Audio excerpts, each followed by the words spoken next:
કાલિદત્તે પોતાની સમગ્ર તાંત્રિક વિદ્યા વાપરી નાખી, પરંતુ બાલપ્રભુ ઘનશ્યામનો વાકોવાળ ન થયો. કાલિદત્ત કૂતરાને મોતે મરાયો. પવિત્ર જગન્નાથપુરીના આંગણે બેસીને સુરતમુનિ પ્રતાપસિંહ મહારાજાના દિવ્ય ગાથા સંભળાવી રહ્યા છે. આપણે સદનસીબદાર છે, એ ધરતી પર બેસીને આપણે પણ શ્રીમદ સત્સંગ જીવનની ગાથાને સાંભળી રહ્યા છે. કાલિદત્ત મરાયો, પરંતુ ધર્મ અને ભક્તિની ચિંતા થવા લાગી. વારંવાર ક્યારે કોટરા, ક્યારે કૃત્યો, ક્યારે કાલિદત્ત વારંવાર ઉપદ્રવ કરે છે. રખેને આપણે ઘનશ્યામને કાંઈ આ કરી નાખે તો. ધર્મ અને ભક્તિ જે વિચાર રહ્યા છે, અને સદગુરુ નિષ્કાંત સ્વામી ભક્ત ચિંતામણ ટાંક્યું. વળી કહો એક વાર્તા સૌ સાંભળજો સાક્ષાત. વળી કહો એક વાર્તા સૌ સાંભળજો સાક્ષાત. ઇહગામમાં સૂરનો પતિ થવા લાગ્યો ઉત્પાત. ઇહગામમાં સૂરનો પતિ થવા લાગ્યો ઉત્પાત. એહગામ એટલે રાજકોટ. છપૈયા. ફરીને પૂછી લઉં, છપૈયા કેટલા હાથ ઊંચા કરો તો? મને છે એકાદ કથા છપૈયામાં કરવી પડશે આપણે.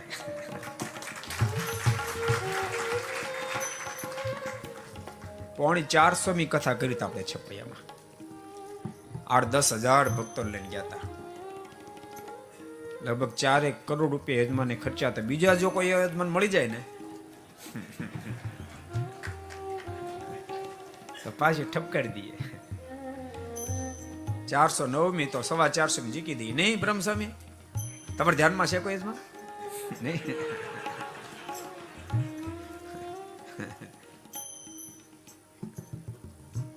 એકવાર જિંદગીમાં છપૈયાના દર્શન કરજો.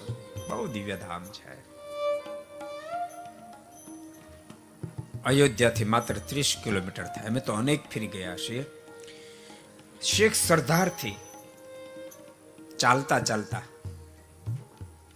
10 વર્ષ પહેલા અયોધ્યા અને છપૈયાના દર્શન કરવા માટે ગયા હતા.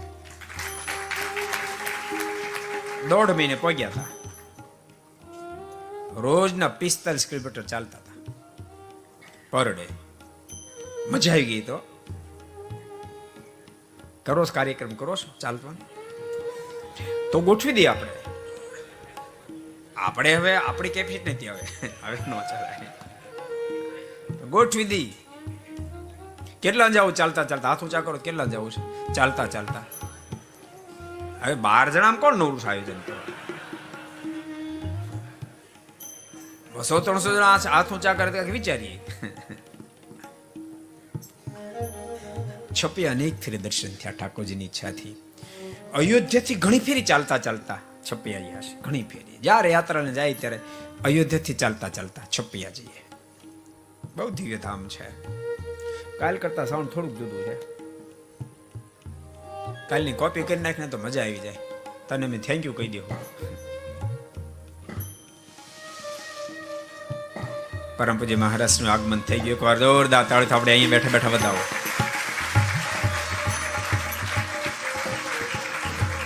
અવાજ ફાટી જાય છે.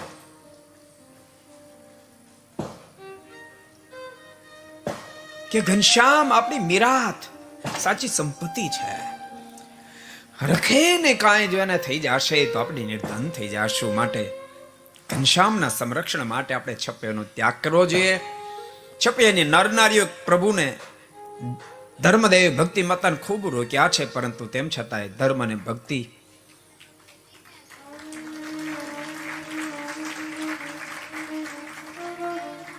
છપૈયાનો ત્યાગ કરી અયોધ્યા પધાર્યા છે. સુરત મુનિ કે પ્રતાપસિંહ મને ધૂન લઈ લો. અનેક મંદિરોમાં દર્શન કરવા માટે જાય. વિદ્વાનો કોઈ કથા વાર્તા કરતા હોય, પણ ક્યારેક શ્લોકનો અર્થ બદલે, ક્યારેક ચોપાઈનો અર્થ બદલે. બાલગુરુ ઘનશ્યામે ન રોકે. અને વિદ્વાનોને ટોકે કે આ શ્લોકનો અર્થ આવો નથી થતો, આ ચોપાઈનો અર્થ આવો નથી થતો. અને એ વખતે બાલપ્રભુ ઘનશ્યામને વિદ્વાન લોકો એમ કે હવે હો બચ્ચે, તને શું ભાન હોય? હજુ તો તારા મોઢામાં દૂધ ગંધાય છે. અમારી સામું જો આ દાઢીના વાળ ધોળા થઈ ગયા, વર્ષોથી કથા કરીએ છીએ. આ ચોપાઈનો અર્થ આવો જ થાય, આ શ્લોકનો અર્થ આવો જ થાય. અને આટલા શબ્દ સાંભળતાની સાથે બાલપ્રભુ ઘનશ્યામના મુખમાંથી શબ્દ નીકળે, હરગીજ મને બાળક સમજીને દબાવવાની કોશિશ નહીં કરશો.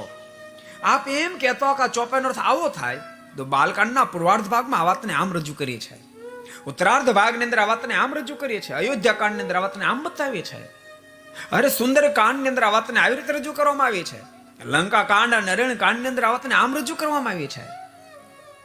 અને આપ એમ કહો શ્લોકનો અર્થ આવો થાય, તો ભગવદ્ ગીતાના 14મા અધ્યાયમાં વાતને આમ રજૂ કરીએ છીએ. શ્રીમદ ભાગવતના 10મા સ્કંદના પૂર્વાર્ધ ભાગની અંદર આ વાતને આમ રજૂ કરીએ છીએ. દ્વિતીય સ્કંદના ઉત્તરાર્ધ ભાગની અંદર આ વાતને આમ રજૂ કરીએ છીએ. ન્યાય અને મીમાંસા તો આમ કહે છે, કે સ્કંદ પુરાણમાં તો આ વાતને આમ લખીએ છીએ. અનેક વેદ શાસ્ત્રના ઘનશ્યામ જ્યારે પુરાવા આપે, વિદ્વાનોનો ભેજા કબૂલ કરવા માંડ્યા. ન હોય આ બાળક કોઈ સામાન્ય બાળક ન હોય, જરૂર પરબ્રહ્મનું અવતરણ થઈ ચૂક્યું છે. બે જો છોકરા, પરબ્રહ્મનું અવતરણ થઈ ચૂક્યું છે. અને પ્રતાપસિંહ પછી તો જ્યાં સુધી ઘનશ્યામ કથા ન આવે ત્યાં સુધી વિદ્વાન કથાનો પ્રારંભ ન કરે, ઘનશ્યામની રાહ જોવે. અને બાલપ્રભુ ઘનશ્યામ પણ તમામની ઈચ્છાઓને પૂર્ણ કરવા માટે અનેક રૂપને ધારણ કરીને પ્રભુ કથામાં પહોંચે. પણ આ વાતની કોઈને ખબર નથી. ઘણા સમય પછી એકવાર ઘટના ઘટી. એમાં ભક્તિ દેવી એક ફેરી રામ પ્રતાપભાઈને કહ્યું છે, રામ પ્રતાપ, સંધ્યા ઢળવાનો સમય થઈ ચૂક્યો, તેમ છતાં ઘેર હજુ ઘનશ્યામ ના આવે, તમે જાઓ ને, જરાક તપાસ કરો ને. પંચ નહીં મળતો.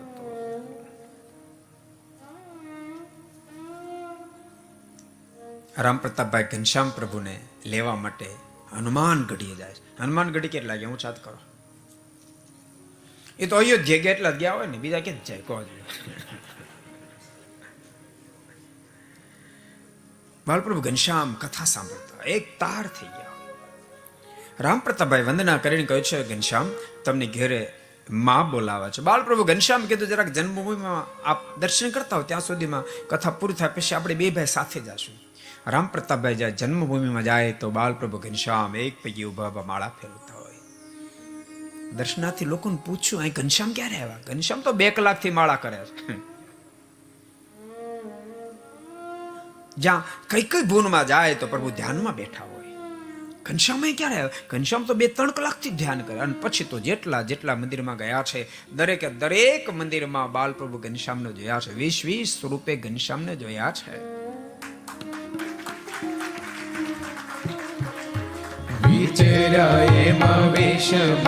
વેદની અંદર પારંગત બન્યા છે. પિતા ધર્મદેવની પાસેથી વર્ણાશ્રમના ધર્મો શીખ્યા છે. એમાં ભક્તિની પાસે સદવા વિધવા નારીના ધર્મો શીખ્યા છે. જય સ્વામિનારાયણ, કેમ છો? જય સ્વામિનારાયણ, કેમ છો? ઊંઘ બૂંઘ આવે છે કાંઈ? પેલી લાઈન વાળા કોઈને નથી આવતી? આવતી તો ઉડાડ નાખજો બાપા. પહેલી લાઈન વાળો તો બહુ ભયંકર માણસો, તમને કીધું. જોલા ખાય તો, નતર નહીં, નતર ટોપ. ભરતભાઈ નથી આવતા ને કઈ જોકા બોકા? પાર્થને ધન્યવાદ ની 50% સમજાય. કેટલું સમજાય?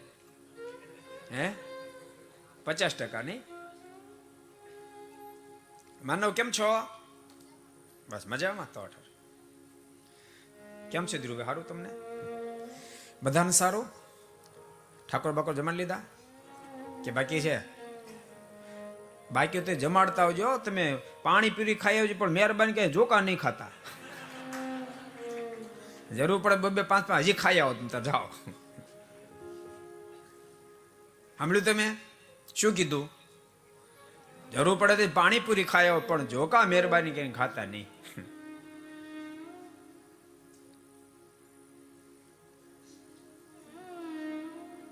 હું બોલું એમ જ થાય. સુરત બની ગયા પ્રતાપસિંહ. માતા ભક્તિની પાસે સદવા વિધવા નારીના ધર્મો શીખ્યા છે. ઘનશ્યામને ઘણા બધા મિત્રો થયા છે, પણ બધા જ મિત્રો ઘનશ્યામ જેવા ગુણિયલ થયા છે. અને તો જેવો સંગ થયો રંગ લાગે ને. ધર્મદાદાના જોગમાં આવ્યા ને એ બધા પુરુષ ગુણિયલ થયા છે. બાળપ્રભુ ઘનશ્યામના જોગમાં આવેલા બાળકો અપશબ્દ બોલતા નથી, માત પિતાના આમન્યનો ભંગ કરતા નથી, ભગવાનને જમાડ્યા સિવાય જમતા નથી. 5-5 વર્ષના બાળકો ભગવાનને જમાડ્યા સિવાય જમતા નથી. તમે કેમ કરો છો? એ સમનારાયણ ભગવાનને જમાડીને જમો છે કે ઉભે ગળે જવા દો છો? જમાડીને જમો છો. હાથ ઊંચા નથી કરાવવા, કોઈની લાજ લેવાય નહીં આપણે. પણ ભગવાનના ભક્તો જગન્નાથપુરી સુધી આવ્યા છે તો મારી તમને ભલામણ છે, અહીંથી ટેક લઈને જાજો, નિયમ લઈને જાજો. ઘરમાં રોજ ઠાકોરજી માટે થાળ બનાવશું, ભગવાનને જમાડશું અને પછી પ્રસાદી ભૂત એ પ્રસાદનો સ્વીકાર કરશું. માણસોની ફરિયાદ બહુ છે, ફરિયાદ બહુ છે. મારે આ તકલીફ, મારે આ તકલીફ, મને પહેલા નડે, છોકરાની તકલીફ. તકલીફ અનેક પ્રકારની, એની ફરિયાદો અનેક પ્રકારની છે, પણ માણસને એની દવા યોગ્ય નથી કરવી. બહુ સાચું કહું, રોજ ઠાકોરજીને થાળ કરીને તમે જમો, પ્રસાદ લો, તમારી બધી તકલીફ વિરામ પામી જાય, બધી તકલીફ જતી રહેશે. રોજ પ્રભુનો પ્રસાદ જમશો, તમારો આહાર શુદ્ધ થશે, વિચાર શુદ્ધ થશે, તમારામાં સાત્વિકતા પ્રગટશે, પ્રભુમાં પ્રેમ થશે, પ્રભુનું ભજન થશે. પછી કોણ નડવા નવરું છે? સાચું કહું, આપણને જેટલા નડી છે એટલા કોઈ દુનિયામાં આપણને નડતું નથી. શું કહો તમે? આપણને જેટલા નડીએ, કારણ કે આપણને ગુટકા ખાવા જોઈએ, આપણને માવા ખાવા જોઈએ, આપણને સિગારેટ પીવા જોઈએ, આપણને ક્યારે પાણી પીવા જોઈએ. પાણી ખબર પડે?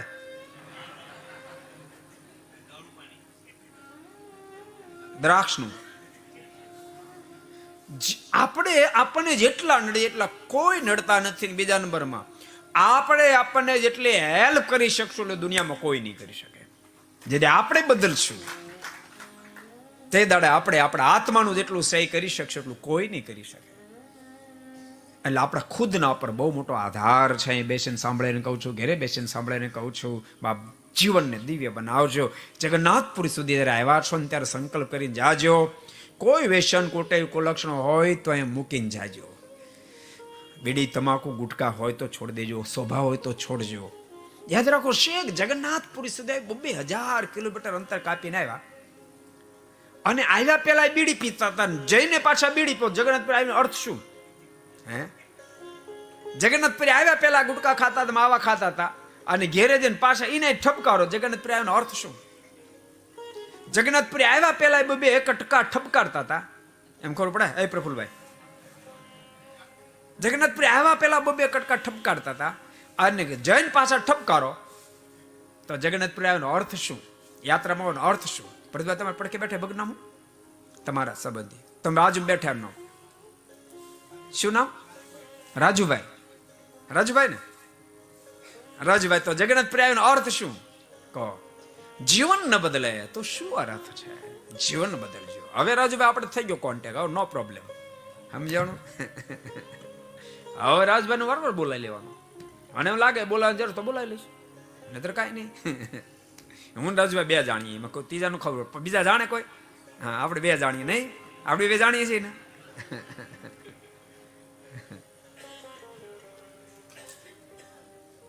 એટલે ભગવાનના ભક્તો તમને બધાને કહું છું, જીવન બદલજો, સ્વભાવ બદલજો. યુવાનો આવ્યા હોય તો ઘેરે જાય ને ત્યારે માત પિતા એમ થવું જોઈએ, જગન્નાથપુરી જે આવ્યો પેલા બદલીને પાછો આવ્યો.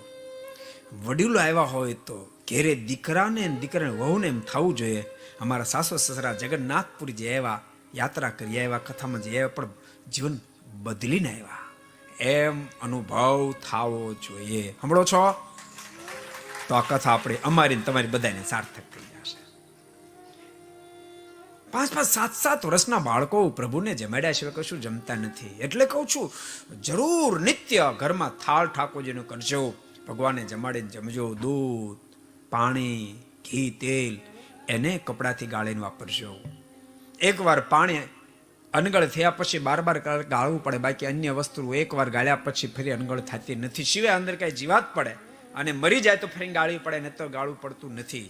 માખી પડી તેલમાં મરી ગઈ તો ગાળવું પડે તેલ, ને તો ન ગાળવું પડે. એટલે તેલ, ઘી, દૂધ, પાણી બધાને ગાળીને વાપરજો. શાકભાજી ધોન સુધારજો, અને થાળ બનાવો ઠાકોરજીને ત્યારે ભગવાનને સંભાળી અને થાળ બનાવજો, મારા ભગવાન જમશે, મારા ભગવાન જમશે. અને થાળ તૈયાર થાય ને ત્યારે થાળને પહેલા પ્રભુને અર્પણ કરશો. પ્રત્યેક ભક્તોને કહું છું, ઘરમાં મોટો થાળ રાખજો. મધ્યમ સ્થિતિ હોય તો સ્ટીલનો રાખજો, બાકી ઠાકોર સુખ્યા કરે ને તો ચાંદીનો મોટો થાળ રાખવાનો. 2 મોટા કટોરા, 1 લોટો અને 2 ચમચી.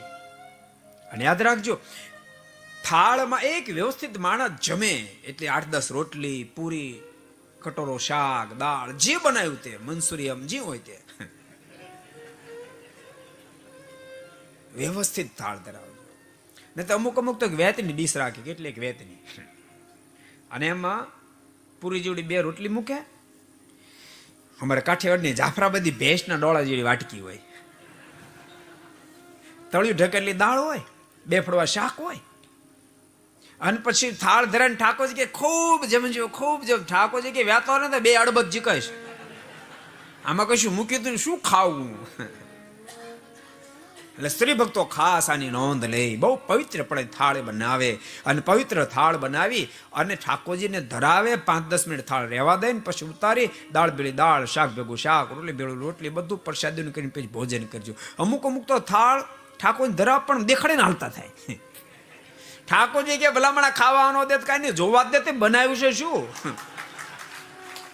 કઢી બનાવી છે, દાળ બનાવી છે, એવા હોય. બોલો ભગત, સાંભળો છો? સુનાઈ દેતા હે, ક્યાં સુનાઈ દેતા હે? કેટલાને ઘેરે થાળ ઠાકોરજી થાય? હાથ ઊંચા કરો તો હાલો તો કેટલાને ઘેરે થાય છે? એલા ધન્યવાદ છે. હવે 70-80% ઘેરે થાળ ઠાકોરજી થાય છે, અને 15-20% જે નથી થતું એ શરૂ કરી દે. કેમ લાગે છે તમને? હવે કેટલા કરી દી? ચાલો ફરી વાર કરો, જૂના નવા બધાને કરવાનું. હવે ઘેરે ગયા પછી ઠાકોર થાળ કેટલાને ત્યાં થશે? કરતા હોય એ કરો, ન કરતા હોય તો કરવાનો તો કરો, કે હવે ઘેરે જઈને કરશું. પુરુષ ભક્તો સ્ત્રી ભક્તો બધા હાથ ઊંચા કરો, પણ આ કરે તમારે થોડું હાલવાનું છે. હાથ ઊંચો કર્યો મોટા ઉપાડને, તમારું કાંઈ ઘરમાં હાલતું બાલતું નથી. અમને ખબર હોય, એક ભગતને મેં કીધું તેલ ગાળવું છે, મને કે વાંધો નહીં, ઘેરે જઈને કહી દો ને. બીજી પાછો આવ્યો, મેં કેમ થયું તેલ ગાળ્યું? મેં કે મને કે મેં તો ઘણું કીધું પણ ઘરને માન્યા નહીં. કે મેં કીધું ભલા માણે તેલ તો ગાળવું જોઈએ. મને કે હું ગાળું તો ચાલે? મેં કે ચાલશે. ફરી પાછો આવ્યો, મેં તેલ ગાળ્યું? મને કે ગાળ્યું, પણ એને પાછું ભેળું કરી દીધું. કે ઢીલો પડી ગયો, આદમી ઢીલો પડી ગયો. અને ઢીલા હુકમ પડી જાય ખબર? વૈરાગના અભાવે. મને કે કોઈ હિસાબે ઘરનું માનતું નથી. પછી મેં કીધું તને એક ઉપાય બતાવો, તમને હોતે બતાવી દો ખાનગીમાં, કોઈ કહેતા નહીં તો કહું, કહી દો ખાનગીમાં. તમારે છે ને ઘેરે કહી દેવાનો, જાનમાના તેલ ઘી દૂધ પાણી બધું ગાળો, ને થોડું સાધુ થઈ જાય. શું કહેવાનું તમારે? અને ઓલા ભગત મેં કીધું તો કોટામાં આવી ગયો. મને કે હમણાં ઘેરે જાઓ અને કહી દઉં. કે પછી ક્યાં જવાની? પાછી તરત ઢીલા પડી ગઈ. મેં કેમ ઢીલો પડી ગયો? મને કે આપણી ઘેરે રજા આપી દી તો.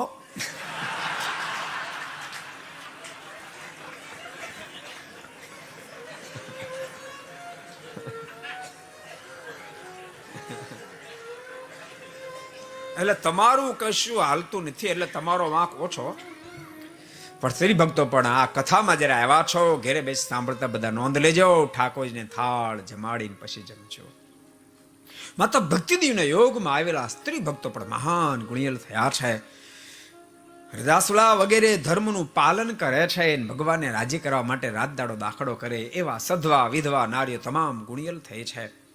સુવ્રત મુનિ કે પ્રતાપસિંહ ધીમે ધીમે કરતા ઘનશ્યામ મોટા થવા લાગ્યા છે. 8 વર્ષની જયારે ઉંમર થઈને ત્યારે પ્રભુને યજ્ઞો પવિત્ર આપવામાં આવી છે. દેશોમાં ફેર્યા.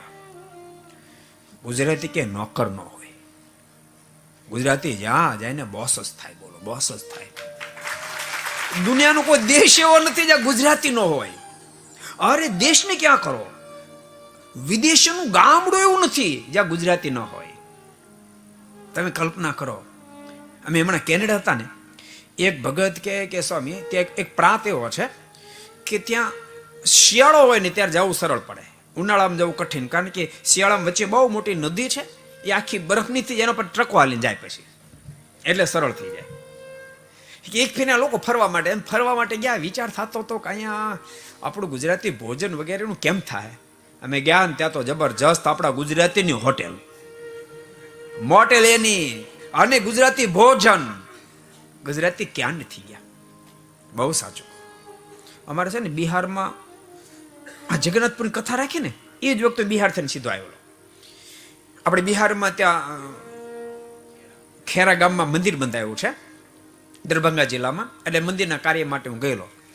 પછી બધા ભક્તો બેઠા હતા એટલે મેં સહજ પૂછ્યું, તમે બધા ક્યાં રહો? મને કે અમે સુરત. મેં સુરત રહો છો? કે હા, અમે ત્યાં હીરા ઘસીએ. કેટલા જણે? કે આ ગામના 2000 યુવાનો સુરતમાં છે.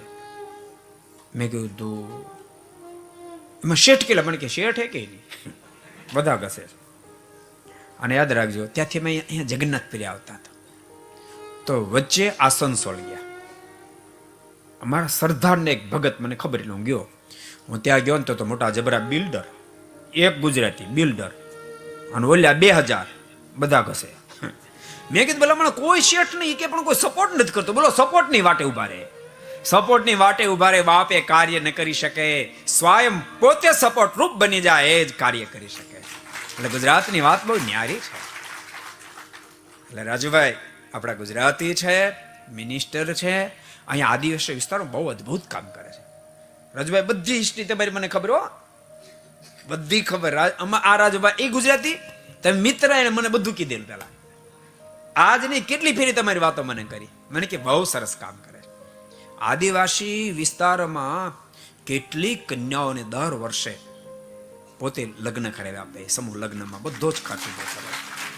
કેટલાય આદિવાસી બાળકોને ભણાવે. ભક્તો, ગુજરાતીના હૃદયની વિશાળતા તમે જુઓ, ગુજરાતીના હૃદયની વિશાળતા તમે જુઓ. ઓડિશામાંથી આવીને કોઈ ગુજરાતીમાંથી એકને કોઈ ભણાવતું નથી. ઓડિશામાંથી કોઈ ગુજરાતમાં એક જણના મેરેજ કરી દે એવું છે નહીં? છે હે? ગુજરાતી લોકોની ઉદારતા તમે જોવાની, હૃદયની વિશાળતા જુઓ. હોસ્પિટલનું પણ બહુ સરસ કામ કરે. કેટલાય નિરાધાર લોકોને માટે, અને કરવું જ જોઈએ, કરવું જોઈએ. અને એવું કાર્ય કરતા હશે ત્યારે જ ઓડિશાના ભક્તોએ વિશ્વાસ મૂક્યો છે. એમનું તો મિનિસ્ટર થવાય નહીં, કારણ કે મત તો જ્યાદા ઓડિશાના ભક્તોને મળ્યા હોય.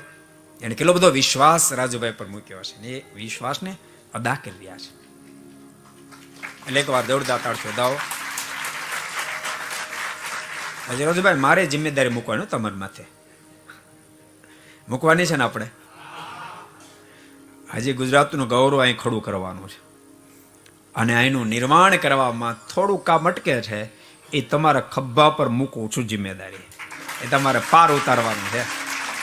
મને બહુ ભરોસો છે કે રાજુભાઈ એ કાર્યમાં આપણને પાર ઉતારશે. અને ભક્તો, અહીંયા આપણે જે સ્થાન કરવું છે, ભવ્ય મંદિર તો કરશું યાત્રિકો અને એ બધાને માટે આપણે રહેવા જમવાની નિઃશુલ્ક વ્યવસ્થા કરશું. પણ મને પણ રાજુભાઈને જેમ એજ્યુકેશન બહુ ગમે છે. અહીંયા 2000 યુવાનો, ઓડિશા નિવાસી યુવાનો આજુબાજુમાં કોલેજો બહુ છે, યુનિવર્સિટી નજીક આવી રહી છે. તો એ કોલેજ 2000 યુવાનો આપણા મંદિરમાં નિઃશુલ્ક રહી શકે અને ભણી શકે એ વ્યવસ્થા આપણે કરી. હોસ્ટેલની રહેવા જમવાની વ્યવસ્થા ઊભી કરી શકે. 1 રૂપિયો લેવો નથી. અને આપણા પર એટલા માટે લોકો વિશ્વાસ મૂકે. આપણે આ કાંઈ પહેલો પ્રારંભ નથી કર્યો, વર્ષોથી આપણે કરતા આવી છે. રાજુભાઈ, આપણે સરદારમાં વર્ષોથી બહુ વિદ્યાર્થીને ભણાવી છે. હજારો વિદ્યાર્થીઓ, આપણા બધા વિદ્યાર્થીઓ છે, તમે જોઈ શકો છો. આ બધા સરદારમાં ભણ્યા છે અને નિઃશુલ્ક 1 રૂપિયો આપણે લેતા નથી. સરદારમાં, મહુવામાં, ભાવનગરમાં, આ જ વર્ષે વિદ્યાનગરમાં વડતાલ તાબાનું બહુ મોટું મંદિરની સાથે આપણે છાત્રાલય નિર્માણ કર્યું. આ છાત્રાલયમાં 1000થી વધારે વિદ્યાર્થીઓ ભણી શકે એવું છાત્રાલય માત્ર 18 મહિનામાં પૂરું કર્યું અને ઓપનિંગ કરી નાખ્યું. અત્યારે એડમિશન ચાલુ છે. અને એવી વ્યવસ્થા આપી, હોસ્ટેલમાં 1 લાખ રૂપિયા લોકો લેતા હોય એના કરતા વધારે વ્યવસ્થા આપણે આપી છે. વિશાળ લાઇબ્રેરી જોઈ શકો, ત્યાં બધું બનેલું છે. 3D નથી તમને કીધું. આ વિશાળ લાઇબ્રેરી, કોમ્પ્યુટર લેબ, એક વસ્તુ. યુવાનો મજબૂત બને એટલા માટે જીમની વ્યવસ્થા પણ કરીએ છીએ. જીમ અને વીઆઈપી ટ્રીટમેન્ટ આપીશ. બધા બેડ ટુ બેડ આ બધા વિદ્યાર્થીઓના ઉતારા છે. સેપરેટ બેડ, સેપરેટ કબાટ, કોઈ વાતની મણા રહેવા દીધી નથી. તેમ છતાં 1 રૂપિયો ફી નહીં. ત્યાં જેવું કર્યું છે એવું જ અહીંયા ઓડિશામાં જગન્નાથપુરીમાં કરવાનું છે. અને યશ રાજુભાઈ તમારે ફાળે ઠાકોરજી લખશે. આ ગુજરાતીઓ હજારો આવશે ને, દિલથી ખુશ થઈ જશે, આશીર્વાદ આપશે કે રાજવા ધોળકે એવું કામ કર્યું જેને કારણે અમારું એક સપનું હતું, એ સપનું પૂર્ણ થયું. આ માત્ર સ્વામિનારાયણ સંપ્રદાય નહીં, પૂરા ગુજરાતનું ગૌરવ ખડું થશે, ગુજરાતનું ગૌરવ ખડું થશે.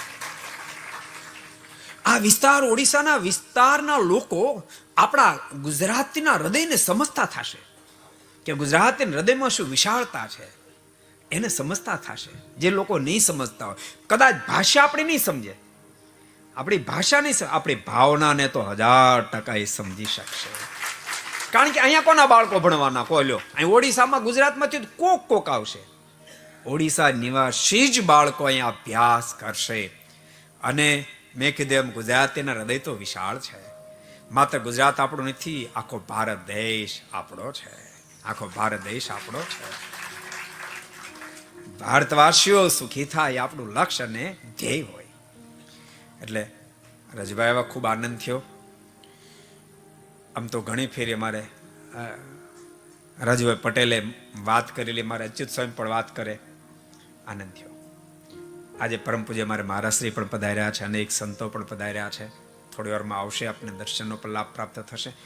થોડી રોકાવાના છે રાજભાઈ? તો વાંધો નહીં. એટલે ભગવાનના ભક્તો ખૂબ આનંદ આવશે. બહુ અદભુત પ્રસંગ આપણે જોતા હતા. ભગવાન શ્રી હરિ મનોમાં વિચાર કરી રહ્યા છે કે મારે જલ્દીથી મારા અવતારના કાર્યનો પ્રારંભ કરવો છે. ધર્મદાદાની પાસેથી વિવિધ પ્રકારની વિદ્યા પ્રાપ્ત કરી છે. અને ભગવાન શ્રી હરિએ શ્રીમદ ભાગવતના પંચમ સ્કંદ, દશમ સ્કંદ, ભગવદ્ ગીતા, આજ્ઞવલ્ક્ય ઋષિની સ્મૃતિ, વાસુદેવ મહાત્મા, એ બધાનો સાર કાઢી એક સુંદર ગુટકો બનાવ્યો છે. ધર્મદાદાને અર્પણ કર્યો. ધર્મદાદાએ ગુટકો ખોલી જ્યાં વાંચ્યો, ધર્મદાદા વિચારમાં ઊંડા ઉતરી ગયા. ક્યાં ઘનશ્યામની ઉંમર અને ક્યાં આના જ્ઞાનની ઊંચાઈ અને ઊંડા. નારકંડી મુનિના શબ્દ યાદ આવી રહ્યા છે. હે ધર્મદેવા, તમારા પુત્ર કોઈ સામાન્ય નથી, સાક્ષાત પરમેશ્વર છે. જેમ જેમ પ્રભુ મોટા થાય તેમ તેમને ઐશ્વર્ય પ્રતાપ ને લોકોને ઝાંખી થવા માંડી છે. પણ ઐશ્વર્ય પ્રતાપ બહુ જ્યારે દેખાડવા માંડ્યા છે ત્યારે કેટલાય દ્વેષેલા લોકોને જબરો દ્વેષ પણ થયો છે. ઘનશ્યામને મારવાના પ્રયાસો કરવા લાગ્યા. ભગવાનના ભક્તો યાદ રાખજો, તમે જીવનમાં જેમ જેમ સફળ થશો તેમ તેમ તમારી ચાહના વધશે. પણ ભૂલતા નહીં, માત્ર ચાહના વધશે એમ નહીં, જેમ જેમ ચાહના વધશે તેમ તેમ વિરોધ પણ વધશે. વિરોધ પણ વધશે. એની તૈયારી સાથે જ આગળ વધવું. એવું ક્યારેય ન બની શકે કે મોટા થયેલા માણસોનો વિરોધ નથી થયો. જેટલા જગતમાં મોટા માણસો થયા છે, સાચું તમને કહો, આ ધરતી ઉપર પરમેશ્વર તો અનેક ફેરી પધારે, મહાપુરુષો વારંવાર પધારે. પણ મહાપુરુષોને આ ધરતી પર જેટલું કાર્ય કરવું છે, એ કાર્ય કરવામાં લોકોએ જો એને વિરોધ ન કરો તો એના કરતા 10 ગણા કાર્યો કરીને જાત. એને 50% શક્તિ તો વિરોધ મિટાવવા માટે વાપરવી પડતી હોય છે. પણ તેમ છતાં એ પીછે હટ નથી કરતા. એ પોતાના કાર્યમાં આગે કુછ કરે જતા હોય છે. થોડી વાર રાહ જોવે છે કે આ હજી સુધરે તો મારે આની સાથે વેર નથી કરવું. તમે કલ્પના કરો, રાવણને સુધારવા માટે પ્રભુ ઓછી મહેનત કરી. અંગદને મોકલ્યો તો અંગદ જા, રાવણને મનાવી લે. રાવણ માત્ર જાનકીજીને પાછા આપી દે તો આપણે યુદ્ધ નથી કરવું. પણ માને નો માન્યો. છેવટે યુદ્ધ પ્રભુને કરવું પડ્યું. મહાભારત ખોલો, અદ્ભુત પ્રસંગ તમને બતાવું. પાંડવો 13 વર્ષનો વનવાસ ભોગવીને પાછા હસ્તિનાપુર આવ્યા છે. શરત હતી કે 12 વર્ષ વનવાસ, 13 વર્ષ ગુપ્ત વાસ કરીને પાછા આવે તો હસ્તિનાપુરનું રાજ્ય પાછું પાંડવોને આપી દેવાનું. પણ 13 વર્ષ સુધી કૌરવોએ રાજ ભોગ્યું. પછી જરાક તો લાગે ને કબજાક લગાડો, મન થાય કે ન થાય કોજી. 3 વર્ષમાં લગાડી દે. 13 વર્ષ થયા અને કૌરવોને લાલચ લાગી, પાછું આપવા તૈયાર નથી. બહુ પ્રકારે મનાવવા પ્રયાસ કર્યો, અનેક ફેરી દૂતો મોકલ્યા, તેમ છતાં કૌરવ જ્યારે માનવા તૈયાર નથી. અને પછી ભીમના હાથમાં ખજવાળ મળી આવવા, અર્જુન ઊંચા નીચા મળ્યા થવા. પ્રભુ દ્વારકાધીશ, પરમાત્મા કેટલા દયાળુ. દ્વારકાધીશે ભીમ અને અર્જુનને સમજાવે છે, અર્જુન ભીમ ઉતાવળા ન થાવ, એક ફેરી હું દૂત બની જાઉં. તમે કલ્પના તો કરો, પરમાત્મા કેટલા દયાળુ છે. હું એક ફેરી દૂત બનીને જાઉં, હું સમજાવું. અર્જુને કીધું કૃપાના તેની પાસે આપે દૂત બની જા, તમે ચિંતા છોડો. એ જો યુદ્ધ ન કરે તો હું દૂત બનીને જઈશ, મને વાંધો નહીં. ભગવાન દૂત બનીને ગયા છે. કેટલાય પ્રકારે દુર્યોધનને સમજાયો છે, દુર્યોધન તું માની જા, તમે ભાઈ ભાઈ છો, શું કામ ઝઘડો કરો છો? અને સાંભળો, ઝઘડો કરશો તો વિનાશ સર્જાશે, એના કરતા બે ભાઈ સંપે ને એ આનંદ કિલોલથી રહો ને. અડધું પાંડવો રાજ રાખે, અડધું તમે રાખજો, બસ. દુર્યોધને તોલો હલાયો, તોલામ ખરો પડે, માથું જ ધૂણાયું. એ નહીં બને. દ્વારકાધીશે ફેરફાર કરતા કરતા કરતા છેલ્લે એમ કીધું, દુર્યોધન જા, રાજી થન તો આ પાડ દે, માત્ર 5 ગામ પાંડવોને આપને તો અમે સ્વીકારી કરી લેશું, પાંડવોને મનાવી લઈશ. અને તોય મૂર્ખના સરદાર તોલો લાવ્યો. એ નહીં બને. યુદ્ધ કર્યા વિના સોયના નાકા જેટલી ધરતીઓ આપવા તૈયાર નથી. પછી મગજ ન જાય માણસનો. અને પછી દ્વારકાધીશના લોચન લાલ થયા. અને દ્વારકાધીશ પોતાની સીટ ઉપરથી ઉભા થઈ ગયા છે.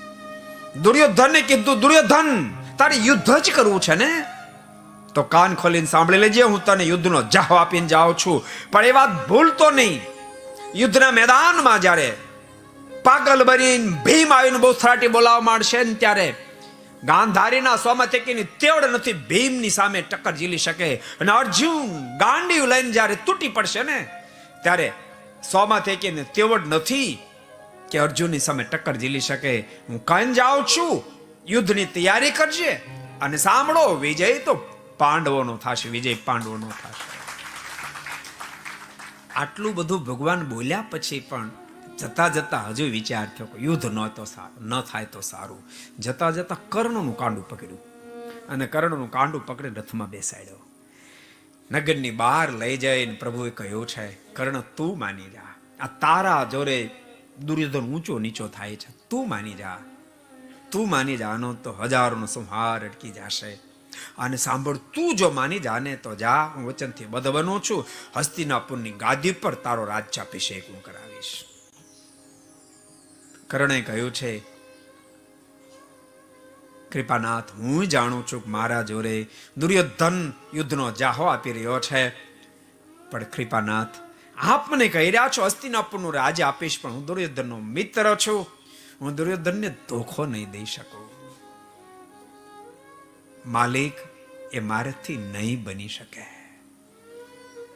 તમે કલ્પના કરો, કેવડી વફાદારી, કર્ણની કેવડી વફાદારી, પણ વફાદારી ખોટી જગ્યાએ રહી ગઈ. દુર્યોધનની વફાદારી રાખી.